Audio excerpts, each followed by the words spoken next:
Welcome back to another episode of Marketing Girly by Sky Society. Today I am chatting with Deena Campbell, the beauty director at Marie Claire. Welcome, Deena. Hi, thank you so much for having me. Thank you so much for coming on. I'm so excited to share Deena's story. She's started off in journalism, went into some content management, content creation, and then now is obviously the beauty director at Marie Claire. So she has an incredible journey and story to share with us. But before we dive into all of that, can you tell me a little bit about who you are and what you do? Yeah, so as you mentioned, I am the beauty director at Marie Claire. I've been there about 2.5 years. My career, I feel like it's been such a wild ride. I just kind of remember dreaming about being a journalist, and I never really realized that beauty was a thing. Like I loved makeup, obviously, because I was a girl and I just loved playing in things like eyeshadows, but I didn't realize it could be a career. So at Marie Claire, I am kind of like the manager of all things beauty. So we have a print magazine, we have a website, we have, videos that go up as well. So if it touches anything beauty related, that's where I come in. So I manage our freelancers, I manage our team of beauty writers. I help with the create video content that's beauty related as well, or even if it's like social related. Yeah, so I'm kind of like all over the place. It's also cool when sales taps me for different marketing ideas or events that we're going to throw. They're like, hey, can you let us know some names that we need to include on our VIP list? Or can you help us think of some concepts that beauty enthusiasts would be into? So no day is the same, which I know that sounds so cliche, but it's true. Like no day is truly the same, which is one thing that really keeps me excited about the job. I know you have many responsibilities, but what is one responsibility of your role that is like one of your favorite things that you absolutely love? Ooh, I love turning bad or okay copy into amazing copy. So we have a team of freelancers again, or like our beauty team, and they're amazing. They are great. They are far better than I was at their age, but sometimes the copy may not be as great as I would like it to be when published. So my job is to kind of come in and change the language a little bit, or maybe add some products that like are new that like we haven't included in a while, or if they're an advertiser, maybe throw them in.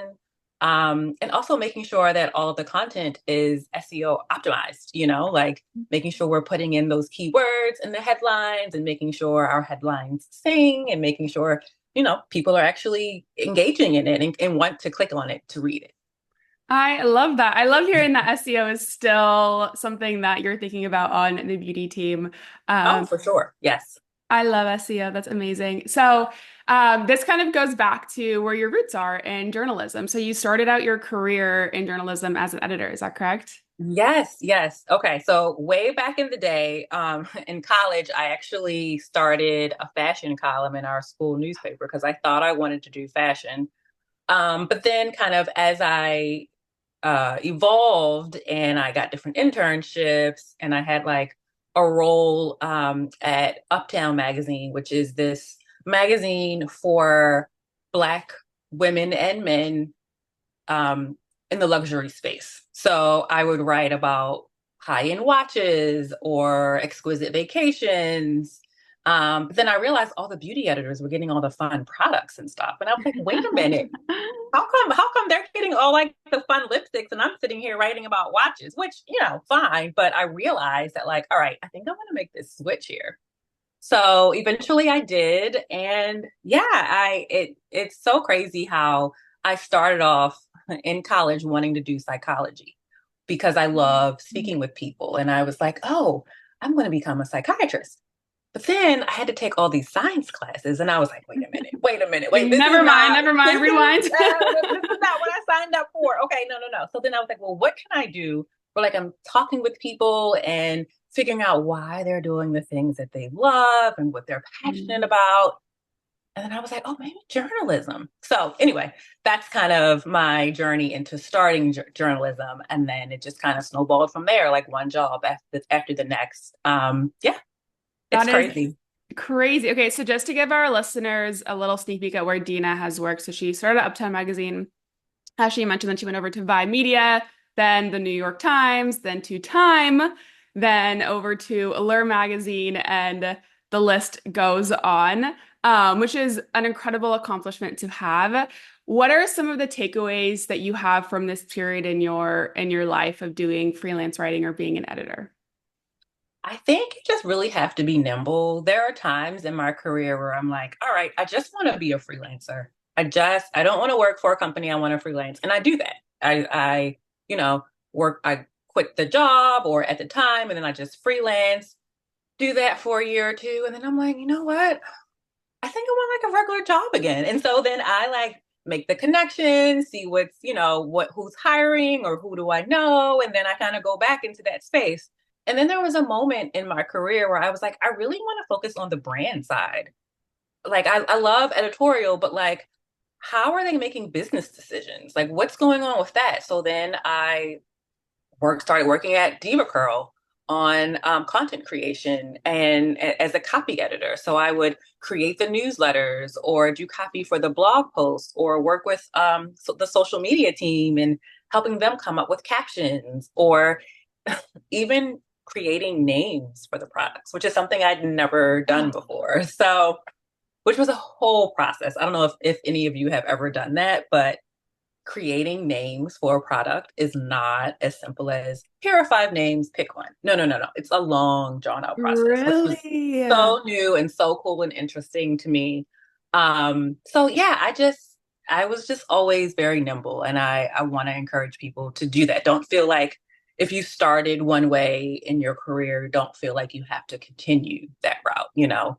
Feel free to change things as you deem necessary. I love that. And going back to how you mentioned that you're like, I did freelance, and I was like, wait, I actually want a job, and then you do freelance again. So you were at companies from anywhere between like maybe even sometimes less than a year to maybe 2 years, a year, 3 years, like never a really, really long amount of time, Yeah. which is a little bit more unique. So can you maybe share a little bit more about that decision to move companies throughout the years, and if that has ever like negatively impacted any type of opportunity for you? Because I know we kind of hear the advice of like you have to stay with the company for a long period Yeah, of time. yeah. I have to say that I do think it's a little bit different in journalism because magazines always fold or companies always go down or, like leadership changes. So I think a lot of, HR professionals get that and they're like, okay, cool, you've been here a while, but sometimes I'm like, well, this job doesn't serve me as, you know, in the way that I needed to right now. Or yeah, I know like when I have 2 kids, I have a 5-year-old and an 8-year-old. And when I was pregnant, I was like, I only want to write about content for mothers and how this is, affecting America. And so then I worked with Motherly and I created content for them. So I feel like I've always created content and wrote stories and edited stories. So that has always been the same. Like while the positions have shifted and the duties have changed, I've always kind of created content. And that has been the through line of my entire career. And so that's kind of the story that I'm telling. And that's, the basically the how my career has been. What stands out to me when you tell me that is that you would immediately follow whatever you were most passionate about in that moment. Where I Yep. feel like a lot of us will like push that to the side and be like, no, I have to do this because I have this job and I need to stay here. Like they would not be like, oh, I'm pregnant now. Like let me actually do a job that's going to be more suiting to this like new life stage that I'm in right now and what I'm currently like most interested in, what I personally am passionate about and want to write about. I feel like chasing that can be scary, especially if you are switching jobs all the time. But well, I know it wasn't actually all the time. You did have some decent tenure at certain places, but I just want to mention that how brave I Yeah. think that is to be like, hey, I'm actually going to Oh, go thank chase what I'm you. passionate about. Yeah, I have to say that sometimes it was a little scary. My husband's like, "What are Yeah. you doing?" But I'm just like I've always been passionate about following my dreams and things that serve me and things that make me feel happy. then it's like, all right, what do I need to do to shift and change this? Yeah, but that's so inspiring because like look at where it got you now, how you mentioned like I was a kid, I played with makeup, I never thought that I could be a beauty director or like I feel like a lot of us had I, things where oh go ahead. no, I was going to say, I just didn't know it existed. I was like, Yes. beauty director, like what? What does that even mean? Exactly. Even me did not really even think that that's a role. And that's why I also love the guests I have on the podcast because they show me job titles I didn't even know existed before. Um, but it is really scary to chase what you're passionate about. And I think sometimes we think, oh, we can't really love our jobs, right? We have to do our jobs just to make money. And what we're passionate about has to happen in the time outside of that. But I feel like you've been pretty successful at blending the two throughout your career. Yeah, thank you. So very inspiring to see all of that. So can you tell me a little bit kind of about this transition that you started to make between doing editing or being an editor and working kind of on the writing side to then moving more towards like content and brand, because that's kind of what got you to this role now as beauty director. Yeah, so I was always kind of interested in creating great copy, right? But then as you move up in the career, you do less writing, more editing, and more working with sales and marketing to basically bring in money, right? So it's Mhm. like, what kind of relationships do you have with marketing executives or other sales partners with other brands to, again, essentially bring in money? So I think that transition was fairly easy because in the beauty space, I'm constantly working with, publicists or, and so like that, I kind of knew who the players were with the brands. And so as I moved up, they were like, oh, do you know the marketing person for Chanel or whatever? And I was like, yes, actually, she's a good friend of mine. So that Mm. kind of made sense. But like, I couldn't have done that 1 or 2 years in my career because I didn't have those relationships. So I think the beauty of kind of like being in the career for a while and moving up is that you make these relationships. And so when you get to a point in your career where you're like, all right, I need to rely on these relationships and these partnerships that I've developed, it's kind of easy. Do you have any tips for maintaining part like relationships over a course of a long period of time? Or kind of how do you feel like you've been successfully able to build relationships throughout your career? Yeah, I think sometimes it's just sending friendly notes to people that like maybe you haven't seen in a while. And like I've been in the industry, I mean, okay, I'm gonna date myself here, guys. Like literally over like 10 years or so, inching towards like 15. So I feel like some of the people I started with in my career or in the beauty journalism space have moved on to other things, right? But then there are some people where like we were both baby reporters or baby like I was like a reporter and like she was like a baby Um, publicist. So it's nice to see like, the publicists kind of rise in their journeys as well. And like now they're directors and they remember me from when I was like a baby junior yeah. journalist and they're like, oh my gosh, like how are you? And we always talk like, oh, the kids are doing this now or oh, and not even like my Aw. kids, but just kids like in the career or in the space, the journalism space. Um, what was I saying? Oh my gosh, I totally Okay. Well, while you think, let me comment on what you just said because I think I feel like so many of us, when we're thinking about, building relationships, we always look up. Okay, who's above me that I can like connect with that can help Yes, me advance my career instead of being like, well, actually, let me invest in my peers because these people in like 5 or 10 years are going to be those people that are above me now. And absolutely. Yeah, yes. and it's also important to invest in the interns. I remember when I worked for Essence, which was under Time Inc. at the time. And we had these amazing interns. And I was like, oh my gosh, I need to stay connected with these interns because one day they are going to rule the world. We are all going to be working for them.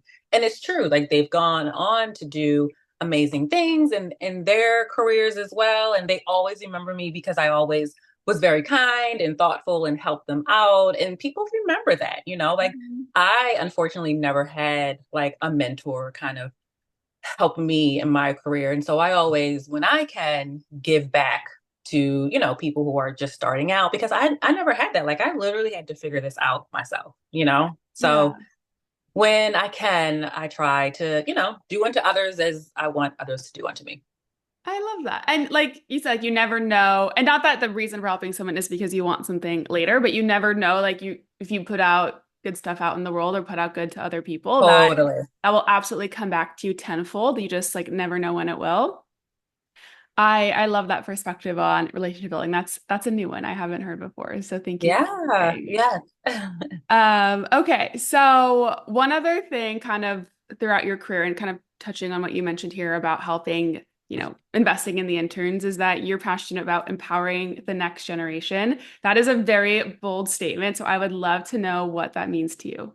Yeah. So again, I never had a mentor to kind of like pull me up. So I had to like figure this out for myself. And sometimes, as annoying it can be, like sometimes people will like slide in my DMs and say, "Hey, like I don't know what to do. Like, can you help me?" And I always try to find time in my day to reach out and like respond and say, "Hey, okay, cool. I'll spend 30 minutes with you to kind of like gives you advice or so it's being intentional about actually making those connections, but also just in the stories that I write it's like reaching out to like brands who maybe don't have as much exposure, right, and giving them opportunities to get that coverage in a national magazine. And so that in my mind is also helping the next generation of beauty brands, so not just necessarily helping in the journalism sense, but also helping brands thrive because it's hard out here, And I mean, Yeah. I think I'm in the space to really uplift, especially like Black owned businesses that don't get a lot of the same funding that a lot of other brands get. And so I feel like it's my duty to celebrate them and honor them and uplift these types of brands. That's beautiful. Are there any that stick out to you that were smaller, maybe Black-owned beauty brands that, I don't know, got featured in Marie Claire that you got to like help and now have kind of seen flourish? Oh my gosh, all the time, all the time. But one of my favorites, years ago when I worked at Vibe magazine, there was a girl, she was our social media editor or something at the time.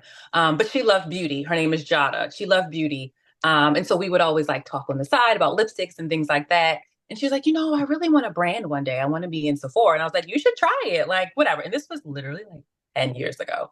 Oh And my God. now Jada has her own line. It's called Amicole. It's in Sephora. It is truly in Sephora. And No so way. I I mean, what a story. What I mean, it is incredible. And so now when I have like meetings with her team, and sometimes she'll jump in and she's like, "Oh, hey Dina, how are you?" Because it's like she remembers me Yeah. from so many years ago of it was just a distant dream of something that was so pie in the sky at the time, but like she made it happen and she put in the blood, the sweat, the tears. And so those are one of my favorite brands to talk about. That is so cool. It gave me chills. Oh my God. Yeah, isn't that crazy? I'm like, wow, like you actually did it. Wow, Wow, that's incredible. incredible. Okay, so kind of sticking to this topic a little bit, throughout your career, something that you've dedicated yourself to is ensuring BIPOC women are heard and seen in the media. Can you tell me a little bit more about this mission of yours and how it's kind of shown throughout your career? Yes. So this kind of all started for me when I worked at Essence. And I noticed we were getting so much traffic on our hair related content. So I was like, you know what? We need a special section or channel dedicated to hair. And they were like, well, we have beauty. Why do we need hair? And I was like, no, we're getting so much traffic. We need a hair specific channel specifically for Black women in hair because it is a thing. Like there's so many different styling products, so many different styles. And so I launched a hair channel dedicated to Black women on essence.com. And I got so much love, so many emails from women saying, "Oh my gosh, thank you. Thanks to you for this channel. Now, I can feel comfortable wearing braids on an interview." And it was just Oh, something that like I had never thought that would become a thing and that people would actually like read it. I mean, I don't know, like whenever you're a journalist and you write things and you publish them, it's like there's a part of you that's like, do people actually really care about this? Or are people yeah. going to read this? So I launched the hair channel and I won the Henry Luce Award for timing, which is this amazing award from Henry Luce that is dedicated and given to journalists who are doing amazing work for that year. So that was the first moment when I was like, huh, okay, all right, this was life changing for so many people. How can I continue to do this in my next role? And so then from there, I went to Allure and I was a senior beauty editor there, again, doing a lot of the same things, making sure that like Black women feel comfortable wearing pink lipstick. I mean, when I was a kid, my mom would always tell me, like, oh, you shouldn't wear that color. It doesn't look good on your skin. Or, oh, you shouldn't do that. Or, that color is not for you. It's not for brown girls. And so, like, that was in me. Like, I just grew up thinking that. But I was like, wait, that's not true. Like we can wear whatever colors we want. And so I actually did a story about that, an ode to Black beauty for Marie Claire about just really celebrating yourself and wearing lipsticks and shades that you feel empowered to wear. So I think through essays and interviews, I've always told stories to help uplift. That is so inspiring. And when did you launch that hair channel? What year was that? Oh my gosh. Okay. So I launched it in 2015 at Essence. Okay. Oh my gosh. So Yeah. that must have been like very, very like new at the time. Like no one was It, probably it really was. talking I about mean, that. yeah, like no one, again, like they were like, well, we have a beauty channel. Yeah. Why do we need hair? Like hair can kind of be in the beauty channel. Like, why do we need it? When I was like, we're getting so much traffic specifically on hair, it needs to live on its own section. So they were like, oh, okay, there was a lot of back and forth, but I pushed for it and it ended up being amazing. It's truly one of the like banner moments of my Oh my career. gosh. That is incredible. And yeah, and kind of like trusting your gut, like, okay, like nothing else like because when nothing else exists like that, it's even like scarier to be like, hey, we need to do this Totally, because there's no totally. like proof that it will work. It's just like your gut being like, I think this is needed. Yeah, and I mean, I was like, I don't know if this is going to work, but like I felt like it would, Yeah. and then to get like all of those responses from women who are like, oh, I can, I'm a white mom and I have a Black daughter with curly hair, but reading your hair channel has allowed me to feel confident in styling her hair now, and I mean, Mhm. like, what an amazing story that was. And so tons of stories like that. And so again, that's really what propelled me to say, hey, you know what? I need to continue to tell stories for Black women, I- especially in mainstream media, where yes. at the time, especially back then, they really weren't telling those types of stories. Now it's different, and now it's more commonplace, but years ago it wasn't. Yeah, yeah. I can imagine that being just an incredible thing to bring into the world at the time. Yeah. I'm also curious. So I mentioned earlier how as I say, we have a marketing accelerator, and a lot of the women in it are have different, everyone's got to have their own insecurities about maybe why they're not getting hired. But a question that I have been asked is around hair on interviews and around women. I've been asked, should I dye my hair for an interview? Like my hair is red. Should I dye it like to a quote unquote normal color for an interview? I have curly hair. Should I put it back for an interview? And I get asked these questions. And my advice is always like, you don't need to change yourself for an interview. But I'm curious if you could maybe share anything else that would give women some more confidence and maybe feel like their hair is something that they potentially need to change to be able to get a job. I also just feel like if you have to change yourself for this job, is this truly the job that you want? Right? Because fine, maybe you do change your hair, but then 6 months in, when you feel like you want to dye your hair that color and you can't, are you going to be happy with that decision? No, you're Mhm. not. You want to be always authentic and true to yourself. So if you feel that you have to change your outward appearance for this role, that's probably not the role that you need to invest your time and energy in. And so Mhm. I would say if you have any hesitation, you should probably think twice about moving forward in that role. Yeah. Yeah. Okay. Yeah. I just because I know, unfortunately, I feel like sometimes with anything when it comes to feeling like you have to change yourself for a role, that's never going to Yeah, I don't like that, especially Yeah. in 2024. Like we're really still feeling this way. Like there are so Yeah. many companies that embrace women of all walks of life, of all different shapes, sizes, colors. There's companies out there like that, and those are the ones we need to invest our time and energy Yeah. Okay. So we kind of went through a little bit how you got here into beauty. So let's stick on beauty for just a second. I'm curious. So I know you guys do like Marie Claire does like beauty and hair awards. I think you guys just did Yeah, a round of yeah. that.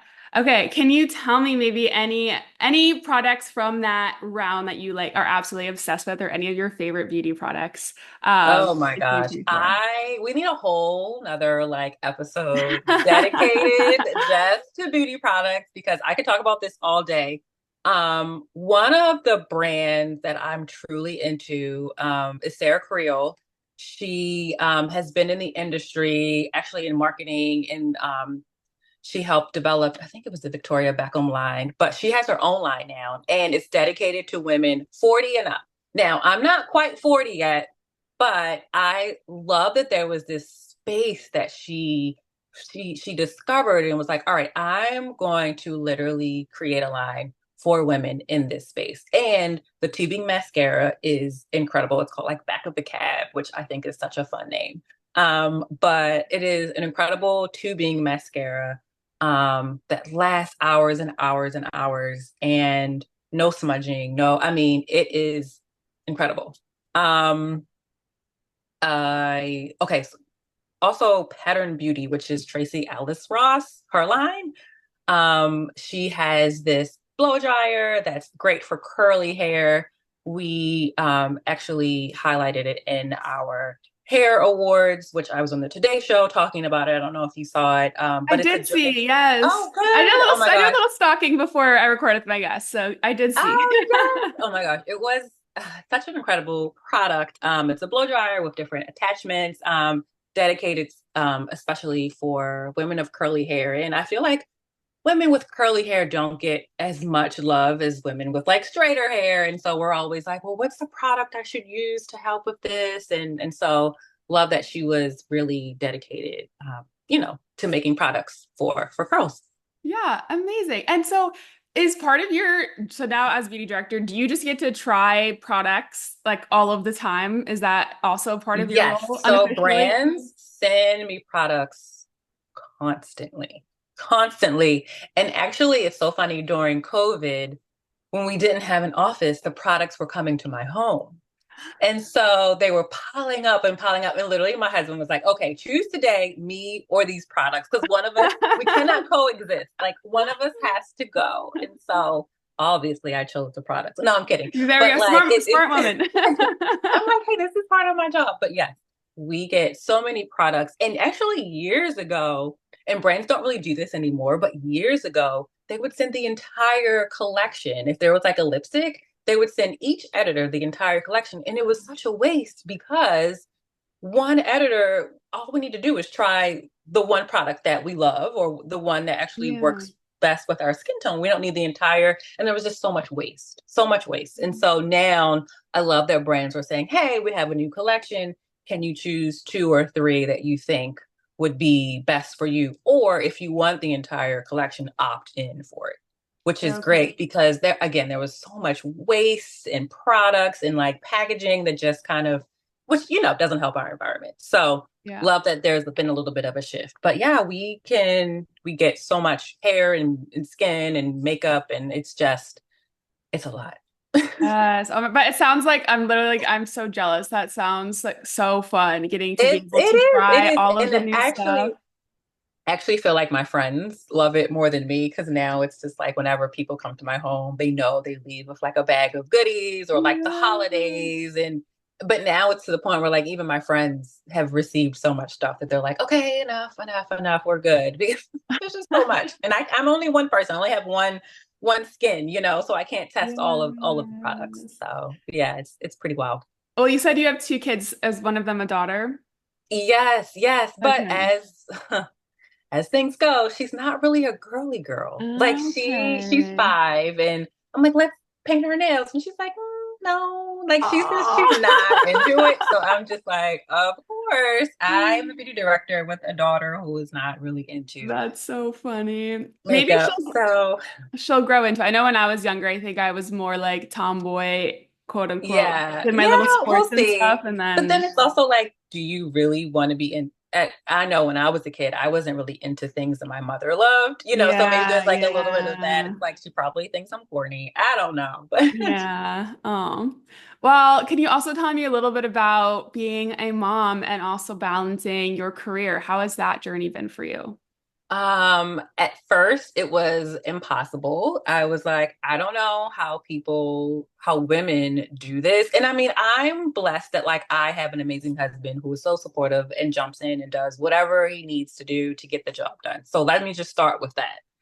But it's hard. And I realized I was like, I can't do it all. Like I can't be at every single, you know, parent gathering that the school has or every function at 3 o'clock. You know what I mean? Like I can't. Mhm. Or, sometimes there's work events that I miss because I have to show up for my kids. So some weeks I feel like I'm an amazing mom and I'm at every event. And sometimes I'm an amazing beauty director and I'm doing all the things. So it ebbs and flows, it's like it's not linear, it's just sometimes I'm great at this and sometimes I'm not and sometimes and you have to be okay with that. Yeah. Do you think it's changed your perspective at your current role now being a mother on maybe how you view what you write or you view the stories you tell? Yeah, absolutely, especially because I think more so when I had my daughter, it changed. Mm. So yes, for sure, when I had my son is older, he's 8. But when I had him, it was more like, how do we support moms? How do we encourage moms? But then when I had a daughter, it was like, oh, how do we encourage the next generation of girls that they feel powerful and that they feel like they can take over the world and not just take no for an answer? And so that I feel like allowed me to write stories to encourage young girls. Yeah. Oh, giving me chills again. That is very, I guess I can imagine like when these, now I'm starting to interview more, more young moms on the podcast. And it is this, incredible or impossible thing to manage perfectly, like Yeah. being a mom and having your career. But I also think maybe there's some beauty in how it potentially changes your, your perspective on your work or how you did, now maybe you approach your work a little bit differently than you did before, and giving you a new perspective on that can be hopefully an incredible value add to your career. Yeah, and it's been all good things, I Yeah. have to say, like it's not, something that like I regret or something that I'm like, oh, this sucks. I'm like, this is amazing. Like it just shows how many layers and different facets we all have, and so things we can tap into. Incredible. Well, hearing your story has been absolutely inspiring, Deena. I am curious. So I have a lot of the women that listen to the podcast are obviously having ambitious, big career goals for themselves. Do you have any advice for other women that potentially want to have, a role like yours someday, A role like mine. I or know a this career like sounds yours? so cliche, and I can't believe I'm saying this, but you really have to have your dreams in front of you. Like I remember being 21, 22. I'm originally from Baltimore, Maryland. And so after I graduated from the University of Pittsburgh, I went back home for like a little bit and I was like, I have to get to New York. And I would literally clip out the masthead of a magazine. And a masthead is just basically a page that shows who the editor in chief is, who the directors are, who the editors. It's just like a page of like the staff. And so I would cut out the masthead and I'd put it on my refrigerator. And I was just like, this is my dream. I want to be in New York one day. I want to do it. And so I found actually a couple months ago the old mastheads that I had. And so it's just like never give up on the things that matter to you. Like it mattered to me, and I was just so gung ho about doing it. And it took a while to get here, but like Yeah. just because it's taking a while doesn't mean that you won't get there. And so that's what I want to tell people. Like even if it takes 5 years, 10 years, 20 years, 30 years, I don't know, but like don't give up on the things that truly make you happy. And those And I extra, don't, oh, okay. sorry. And I was just going to say, I don't know if anyone's like religious or whatever, but truly, like, I believe in a higher power. And I really think that God has truly blessed me and given me so many things. So if you have a higher power of sorts, like, really tap into that as well. That is beautiful, inspiring. I'm feeling energized. It's like early, but we're recording, but you've given me so much Oh, energy. So thank you so much, Deena. Yeah, your story is so inspiring and hearing your perspective. Oh, thank you. It has been an absolute pleasure to talking to you. So thank you so much for coming on Marketing Thank Girly. you for having me.